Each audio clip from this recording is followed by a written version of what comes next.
આટલું જ વહી આવે. આજે આપણે સેવ ટમેટાનું શાક બનાવવાનું છે. તેના માટે મેં સેવ એક વાટકો સેવ લઈ લીધી છે, 3 નંગ ટમેટા લઈ લીધા છે, મીઠો લીમડો લઈ લીધો છે, 2 ડાળખી અને લસણ લઈ લીધી છે. મેં આખી લસણ લીધી છે, તમારામાં કટકા કરો હોય તોય કરી શકો છો તમે. તો ચાલો તેને બનાવવાનું શરૂ કરીએ.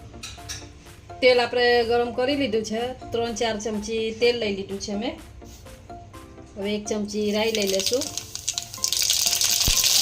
રાઈ ફૂટે એટલે 1 ચમચી જીરું લઈ લેવાનું.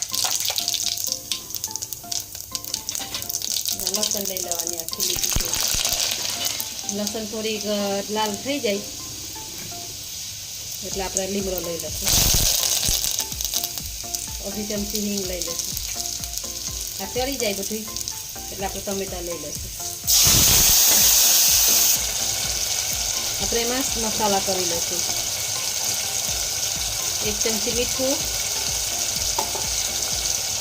1 ચમચી હળદર, 1 ચમચી ધાણા જીરું, અડધી ચમચી ગરમ મસાલો અને લાલ મરચું પાવડર 2 ચમચી. બધું આપણે મિક્સ કરી લઈશું. આમાં આપણે પાણી નથી લેવાનું, થોડાક ટમેટા ચડી જાય પછી પાણી નાખશું એમાં.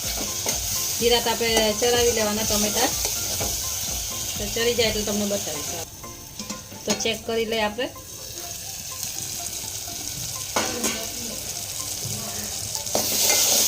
તો તમે જોઈ શકો છો આપણા ટમેટા ચડી ગયા છે અને મસાલા એની ભેગા ચડી ગયા છે.